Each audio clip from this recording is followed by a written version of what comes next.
Hello everyone. Today we are going to be talking about mental imagery and about the importance associated with mental imagery. Whenever it is that we think about this aspect of mental imagery, one of the first things that we have to think about is this aspect of creating images. Images are a fundamental aspect associated with our ability to be able to survive in our environment. We've talked about this issue already multiple times throughout the semester. When we began to introduce this idea of trying to figure out what it is that we're looking at outside in our environment and making sure that we can picture potential problems that may exist out in our environment. So when we think about mental imagery, what is it that we're really looking at here? We're really looking at this aspect associated with the perceptual process. So in other words, we have the perceptual experiences without actual and external source. So if we hear a sound outside, right, and it sounds like a lion roaring, you can picture to yourself that it may potentially be a lion that is roaring. So you can see in your mind's eye this idea of a lion. So it's very important for us to be able to use this kind of idea associated with the way that we actually process information in our world. Now, we also have what are called motoric imagery, and motoric imagery is essentially we mentally rehearse information from a scene. So in other words, things that we've actually seen out in our world, we begin to recite information or rehearse information associated with it, so that way we begin to really process that information. We continue to rehearse it and use it as this mental image that's existing inside of our mind's eye without it actually being present out in the perceptual world. So it's no longer there, but we can keep seeing it. So you can see the events happening and unfolding over and over and over again here. So here imagine a dance, or imagine making a great play on an athletic field, all of these different things that we can imagine the process over and over again occurring, so that we begin to really put that information into long-term store if we were interested in doing that. Now, we also have what's called haptic imagery, and haptic imagery is really mental representations based on touching of information. So here, for instance, touching sandpaper or touching objects inside of a dark room are going to be creating for you haptic images. Now, in this particular case, think of the case where you turn off the lights in your room, or the lights go out and it's dark, and you start now using your sense of touch around your room, so that way you can touch objects and you can start picturing what they were. So you start looking at the rough shapes, the sizes. You can look at how rough the texture is, and so on and so forth, so that way you begin to identify what that object is out there in your world. And then whenever the lights come back on, you'll notice that your mental image or your representation is not exactly what it was that you had actually been touching, but yet it's something that's very similar to it, because again, here we're depending so much on the image that's being created for us based on our sense of touch. So what kind of benefits do we see associated with this aspect of mental imagery? Well, cognitive research has really shown us that we can answer very basic questions associated with the benefits associated with mental imagery. So if we have questions, for instance, did I leave the window open in the house? We can actually use mental image representations to really be able to answer that question, or at least give us a general idea if we answer that question. So you can imagine yourself, so picturing again in your mind's eye this idea of you walking around your house and going to the window and saying to yourself, okay, do I remember having the following action? Now, one of the things that we have to be careful about with mental imagery, and we saw this in some of our previous lectures with memory and the law, is that sometimes when we allow our images to really allow themselves to become elaborate, and we go with the flow with this mental image that we're creating, sometimes we can fill in with false information. So even though we can really answer the question, did I leave a window open in the house? One of the things that you may have to consider is that you may have done this action already multiple times in the past, so it may seem like a likely option or a likely action that you've already completed this particular part. So in other words, you've already completed this aspect of having closed the window when you left the house, but in reality you may have not. So sometimes we become too dependent on the mental image, because those mental images sometimes are dependent on our past experiences to be able to give us a general framework of what they're all about. So research has actually shown us that we can manipulate mental images, and we can actually use them to actually achieve different goals, such as trying to answer these basic questions. Or for instance, a question of what does a lion look like, or what does a giraffe look like, or what does a space shuttle look like? You can create these mental images, and you can actually be quite accurate in terms of your description of those particular objects or those particular animals, even based on something as simple as us asking that question and you creating a mental image associated with it. Now, when we think about the aspects of mental imagery, what is one of the great benefits associated with it is that if we actually look at the survival component associated with mental imagery, we can actually be able to use mental images to be able to survive successfully within our world. So again, listening to sounds around in our environment and they sound like a potential predator or they may sound like a potential deadly object, we may want to then move away from the specific situations because we can create a mental image of what that object is that may potentially be putting our survival in danger. So when we think of using mental imagery, one of the ways that we can use mental imagery is really for this idea of finding your way. So you can actually use it to navigate yourself through specific situations or even navigating a specific route if you want to think about it in this specific way. So trying to find your way, but using now a mental map or a mental image rather than using a physical map or having to travel that physical distance. So if we use this aspect of navigation, we can actually then begin to recall where it is that we actually began in some basic aspect or some basic point. So we can imagine our current location and then specific landmarks that we may have potentially passed. So on your way to school, what are some of the potential aspects or what are some of the potential places that you may have passed along your route as you were trying to reach your location at school or while you were trying to go to work? So even though you may not have actually taken that route today, you can still imagine them for yourself to be able to be this idea of you traveling along that route and even noticing specific landmarks that you know traditionally exist in the environment. Now, the cognitive process that people are going to employ here in a spatial environment is going to be used so that way we can reach the goal of going from point A to point B, which is going to be very, very important for us. Now, we can even use mental imagery to help us in the aspect of remembering information. Now, we've already talked about this in some of our previous lectures, but here we'll again revisit some of these ideas of using these mental images. But we can actually use mental imagery to help us remember specific objects, specific events, specific locations, as we saw in the previous slide, associated with what it is that we're working with. So the advantage of actually using imagery comes when it provides an association or a link between the item and the people that we're trying to remember in this specific instance. So in other words, using specific locations, using specific objects, even if they're just mental objects that we've created for us, are ultimately going to be able to bring up information for us and allow us to remember additional information that without them, we may not be able to recall that information accurately. So using techniques like mnemonic devices that we've already talked about in previous lectures are ultimately going to be used to help us retrieve information that's been well learned and it's ultimately going to be stored in long-term memory. They're ultimately going to be used in order to store and later retrieve the information that potentially otherwise may be stored in short-term memory. So without using mental imagery, potentially the ability for us to get the information from short-term to long-term memory may potentially be broken down. So by us creating these mental images associated with the objects or associated with the information that we're trying to learn, creating again those associations as we've just mentioned, it's going to be fundamental for us to be able to include that information into long-term memory. So ultimately using visual imagery is going to be very, very important for us to be able to use these different techniques successfully and be able to put that information into long-term memory. Now, what are some of the mnemonic techniques that we've talked about in the past that are very useful and dependent on this aspect of mental imagery? Well, the method of loci is a fundamental mnemonic device that we can actually use to be able to transfer information from STM to LTM.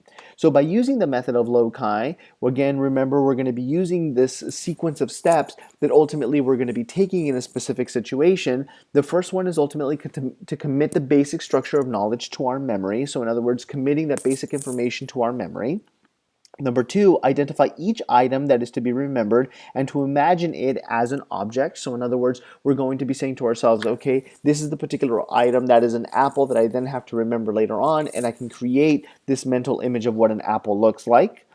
Third, we're going to combine the imagined items with the schema already in long-term memory. So in other words, we already know what it's like to be within the kitchen, and now we have objects that exist within the kitchen. And now later on when we employ this technique, we're going to retrieve the information as accurately as possible. So you're going to use the schema later on in a situation like the grocery store, and you're going to say, I'm walking around the kitchen, I remember in spot A, this is normally what I see, and in spot A, I normally have apples. That's right. I remember visually creating this idea of what an apple was. Thus, I need to buy potentially apples while I'm here at the grocery store. So ultimately, using the method of loci seems to be a very easy use of visual imagery that helps us remember information later on. Now we see that with mental imagery or with the method of loci and also with our age, we see a very strong correlation existing. We find that older adults show dramatic benefits from using such techniques as the method of loci. Because again, remember the familiarity associated with the schema or with the situation is going to be pretty consistent, that things are normally in those same places. So when you remember from our previous lectures associated with these different mnemonic devices, we talked about with the method of loci, one of the successful aspects associated with it is that everything has to normally be in the same spot. As we get older, we become more comfortable or more routine in the way that we place things or the location where we place things or the way that we do things. So ultimately, putting things in the exact same place is going to help you create a schema for that specific situation. Thus, later on, when we activate that schema, when we're at the grocery store and we're walking around our kitchen, mentally, now we're going to be able to identify the specific locations of those objects. You know where the refrigerator is, you know where the stove is, you know where the pantry is, you know where the fruit stand is, etc., etc., etc. So we see that using these different techniques, especially the older that we get, seems to be a very large benefit associated with using this different technique. So memory retrieval is not as good. Remember, when you were 18, 19, or even 20 years old. So as you become older, it's more important for us to be able to use different techniques, because as we grow older, our cognitive performance does naturally decrease, because again, we are getting older and our cognitive abilities just naturally decrease or decline with age. Now, our second mnemonic technique is again the method of story that we've talked about already in previous lectures. And again, with the method of story here, or the story method, we essentially create links with images that are in the thematic relationship with each other by fitting them into a specific story. So in our previous lectures, we talked about trying to learn all the counties in England and using the specific story that while you were walking down this specific path, this is what specifically is happening. And here the exact same thing is happening. The idea behind the story method or the method of story is that we create this mental story associated with the specific information that's of interest to you. So a lumberjack dart. So here those two are very specific words that we want to learn. So lumberjack and dart. But here the lumberjack darted out of a forest, skated around a hedge past a colony of ducks. So ultimately here the words that are in the capitals are the information that we really want to learn. So now by using this method, we can actually create this story, a mental story here associated with what it is that we're actually reading. So you can imagine yourself a lumberjack, so this bearded lumberjack who's very tall, very big, very muscular, with a checkered red and black shirt, probably with a snow cap on, darting out of a forest. So in this particular case, just jetting out of the forest, running out very, very quickly, almost as quickly as a dart being thrown through the air. But now he's skating around. So here he's on roller skates and he's skating around a hedge, and all of a sudden now he passes this colony of ducks. So you can imagine him skating around these ducks. So ultimately, by creating this mental story and using the visual images that are actually brought up by reading, which naturally happens to us, this is why books are very entertaining for us, because we can create the mental images associated with the events. It becomes more of an effective technique for us to be able to learn the information. So keeping things consistent and actually being able to bring about that memory of a lumberjack now potentially darting out of the forest and now skating around that hedge that has a colony of ducks in that particular case. Now again, here one of the things that you do have to consider is that using the method of story, for instance, is a very time-consuming technique, because first of all you have to build the story, then you have to memorize the story as well. So here it becomes much more of a challenge for us to be able to use this appropriately. Now, what do we see in terms of the relationship between the method of story and age? It needs to be a very effective technique, but it's not always guaranteed to be an effective technique, because one of the things that we do see is that with older individuals, again, since we do naturally see a cognitive decline, it becomes harder for them to remember information, and yet here now you have to build the story and then remember the story specifically in that specific sequence of events. So here, using this type of techniques with older individuals may be effective if they're able to use the story effectively. They're able to create it, they're able to remember and picture every single one of the objects, and we have to have the knowledge associated with each one of the objects or each one of the words that we're trying to use in the specific instance. So again, just as what we saw with the method of loci, depending on the individual's cognitive abilities, we're going to see success or non-success associated with the story. Now, we're also going to visit here our peg word method, our good old friend, the peg and hook method or the peg word method. And remember, for the peg and hook or the peg word method, we first commit to memory a fixed set of visual images that are able to be recalled.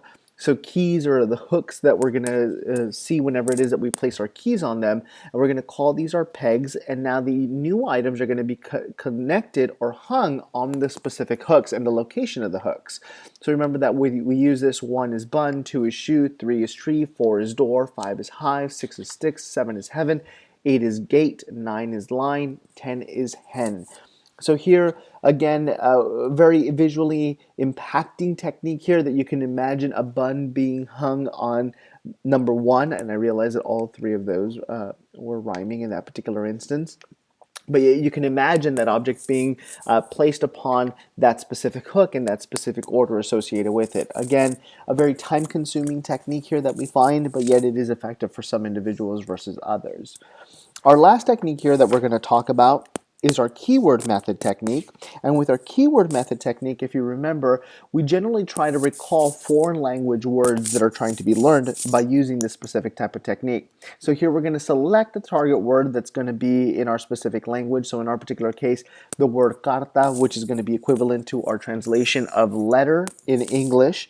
And now we're going to find a similar native language word, cart, and cart is going to be our keyword. So cart sounds a lot like carta in this particular case. And now we're going to create a picture of both interacting together, my target word and also the keyword, but the translation of the target word, not the target word itself in the foreign language. So now here we're going to visualize a letter being carried in a cart. And now later on, whenever it is that you're going to try to extrapolate that information, ultimately what you should do is use the following. You're going to imagine to yourself someone pulling a cart, or you see the word carta, and you're going to say, okay, that sounds a lot like the word cart in English. I remember now someone pulling a cart, and what was placed in the cart? A letter was placed in the cart. Now, if you notice here, we have 2 different representations associated with a letter being carried in a cart. Now here, on the one on the left, you'll notice that we have a letter, the letter A, being carried in a cart, versus in the picture on the right, a letter, like the one that you write to a friend, being carried inside of a cart as well. So using different techniques and using different images may ultimately provide different results in terms of the success of the technique itself. For me, for instance, it's much easier to learn the aspect of a mailman carrying a letter in a cart, especially because the word carta translates over to being a letter, not letra, which is a letter in Spanish in that particular case. So if we're talking about one single letter, then you would say letra, but if you're talking about a letter like you write to a friend, that is carta. So in other words, a letter that we wrote. So here, depending on what the individual thinks of, they may select something completely different in this particular case. So ultimately, in terms of representation of images, one of the key questions that we ask are how are images actually represented in our memory? Broadly speaking, there's actually 2 ways of describing mental images. The first one is through what we call our analog code. The analog codes are essentially like maps or moving pictures, but they preserve the relationship among the elements of the image as if a person were experiencing them directly. So in other words, we have specific details associated with the information associated in the image itself, versus a propositional code. And with the propositional code, we have series of words or a sentence, although they may potentially be more abstract in their nature. The propositions are essentially going to be the smallest units of knowledge that can be either true or false in a particular situation. So here, what do we actually use in terms of representations? We use both codes, but these are just different levels of representations that we actually have, the analog versus the propositional code in this particular case. Now, when we think about what information is actually being contained inside the analog code, we ultimately are going to be scanning information or scanning the image as if it actually occurred as a photograph. And that's going to be very effective for us in terms of the way that we're going to be working in our environment. Because if you want to try to assess the most information as you can and try to remember as many details as you can from that specific object that you're trying to learn about, especially a mental image that you've created, you ultimately want to try to scan and be able to use as much of the information as possible. So common experiences, for example, tell us that it takes longer to visually scan across larger distances than smaller ones. So if you're thinking about, information associated with your computer keyboard, right? That you say, I'm going to mentally imagine my computer keyboard. It's a very small distance here that you have to travel in terms of what it is that you have to scan, versus saying, I want to scan, or I want to think about all the different locations that exist on campus. So here now you have to scan across the entire campus, but yet that may be much more difficult to do because it's such a larger distance that you have to cover in those particular cases. Now, one of the interesting things that we found associated with this way of actually scanning an image as if it were a photograph and looking at this aspect of distances is actually a very interesting research study that was done by Koslin and his researchers back in 1978. And ultimately, what Koslin created was what they called Koslin's Island. And essentially, they created a fictitious map. So this is not a real map of any location in the world, but it's a fictitious map that they used to be able to assess the distance from one location to another. And what they wanted to view is they wanted to see if we have individuals imagine themselves traveling from point A to point B versus point A to point C, and the distance between point A and point B is shorter than the distance between point A and point C, do we see different reaction times or response times between when they say I've arrived to when they say that they've actually begun the process of traveling? So ultimately here, what Koslin and their researchers wanted to examine is they wanted to examine if we say for you to travel between point A and point B, mentally, how quickly do you arrive at point B? And you have to tell me when you arrive at point B. Versus when we tell you to travel from point A to point C. Will you give us a different time, or will it be the identical times? Because one of the things that you have to consider is the following. You're not bound by space. So you're not bound by this idea of, well, it's actually a lot longer or a lot further. It takes me a lot longer to actually travel there. So you can jump from point A to point C because it's your mental image. You can do whatever you want. And that's ultimately what Koslin and the researchers wanted to examine in this particular case using this particular type of map. And interestingly, what did they actually find? So let's say, for instance, we wanted them to travel from point A to point C versus point A to point B. What do we find in terms of the distances, in terms of the responses of their mental travel? Well, what they found was a very interesting result. The time required for students to scan from one object to another in their mental image of the map was directly related to the distance between the objects in their mental image. So in other words, if we asked them to travel from point A to point B, it didn't take them very long to respond that they've arrived at point B from point A. But what about if they asked them to travel to point C from point A? Well, they found that it took them longer to respond in comparison to point B.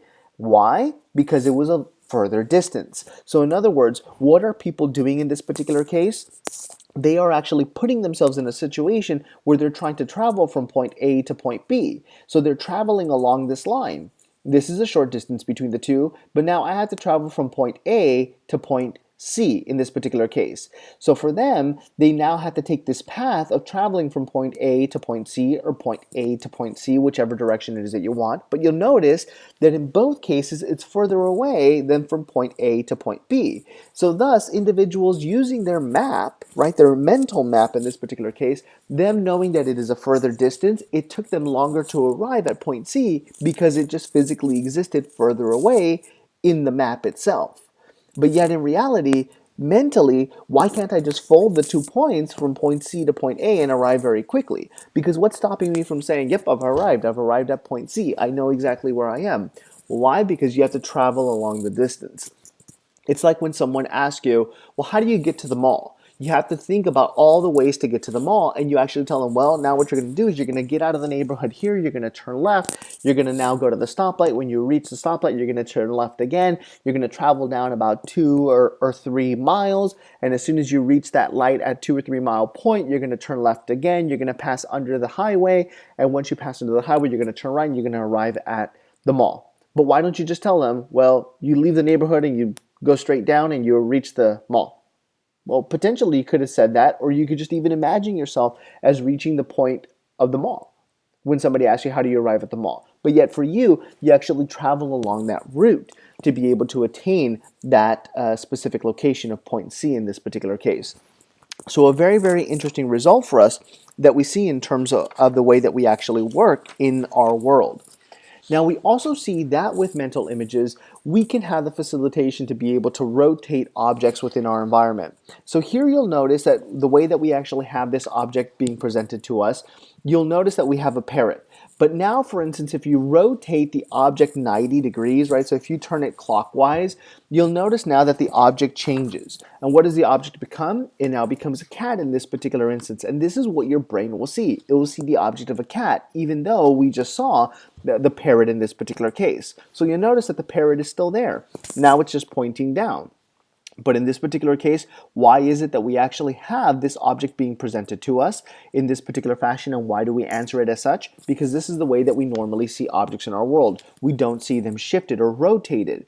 But yet, I'm able to rotate this object here of a parrot, move it clockwise, and be able to identify that I see a cat. The same thing here. If I go counterclockwise, now I'll have the parrot back, right, in my specific position. So I can imagine it in that specific case. We can also do the same thing with the snail. With your eyes closed, mentally rotate the animal to the right, and now what do you see? If you change the object going clockwise again, so close your eyes, you saw the snail, now rotate it to the right, you'll notice now that we have a seahorse in this particular case. Now let's try it with this particular one, with our duck. Again, if you close your eyes, and now we mentally rotate the animal to the right, what are we now going to see in this particular case? You're going to see a little bunny rabbit in this particular case. So why is it that we're able to do these types of mental rotations? Well, you're able to do the manipulation of this mental objects because you are able to actually visualize this object, and you are not bound by the aspects of the physical world. So here we can move objects, we can shape them, we can do whatever it is that we would like to do with them, so that way we can change the representation and actually identify what it is that we're looking for, or what it is that we're looking at in this particular case. When we rotate an object in the real world, we are not merely redrawing it, but we're literally turning it in this particular cases. When we manipulate an object mentally, do we do it in a way that is similar to the way we manipulate real objects, or do we act more like a computer program in this particular case, which is a very interesting question that I'm going to leave open for you. But yeah, one of the things that we do find here is that whenever it is that we're rotating objects, the further the orientation is that we have to rotate the object, the longer it actually takes us to be able to identify what that object is in this particular case. So we'll notice that if we have 0 degrees of rotation, you'll notice that reaction times are very, very fast. They're a little bit below 600 milliseconds, as you'll notice here in our first point. At 60 degrees now of rotation, it takes us about 680 milliseconds.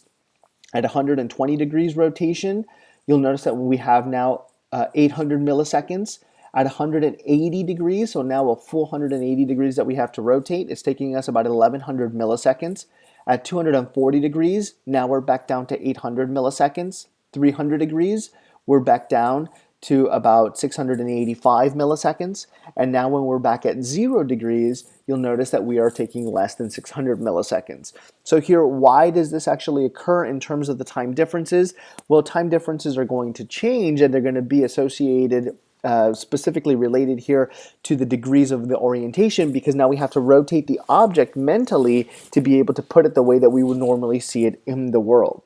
So ultimately, we as humans are able to mentally rotate two-dimensional figures continuously in a manner that is similar to isomorphic, or that it's called isomorphic, to the way that we physically rotate two-dimensional objects such as pictures. And that's a very, very interesting result for us in the way that we actually handle this aspect of mental rotation.